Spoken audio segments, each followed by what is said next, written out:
ఈ రోజున మీరంటున్నట్లుగా ఆయనకు అన్ని మతాల వాళ్ళు కావాలి అనుకున్నప్పుడు జగన్మోహన్ రెడ్డి గారు 2019 నుంచి 24 వరకు ఆయన ముఖ్యమంత్రిగా ఉన్నప్పుడు ఆయన బాబాయ్ సుబ్బారెడ్డి, ఆ ధర్మారెడ్డి, భూమన కరుణాకర్ రెడ్డి లాంటి వాళ్ళని తిరుమల తిరుపతి దేవస్థానంలో ఈవోలుగా చైర్మన్లుగా నియామకాలు చేసిన తర్వాత అక్కడ భయంకరమైన దోపిడీ జరిగింది.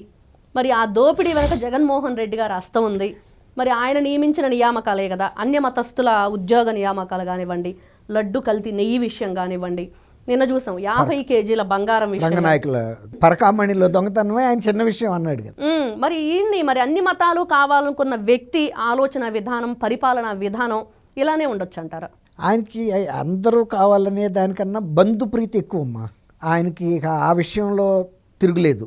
ఏదైనా సరే నేను వాళ్ళ అధికారంలో ఉన్నానంటే 95% పోస్టులు నా సామాజిక వర్గం, నా బంధువర్గం. ఆయన అంతెందుకు విజయసాయి రెడ్డి గారే చెప్పాడు ఆయన కోటరీకి పరిమితం అని. కోటరీ అంటే అతి పరిమితమైన వ్యక్తులు ఆయన వల్ల లాభపడ్డారని.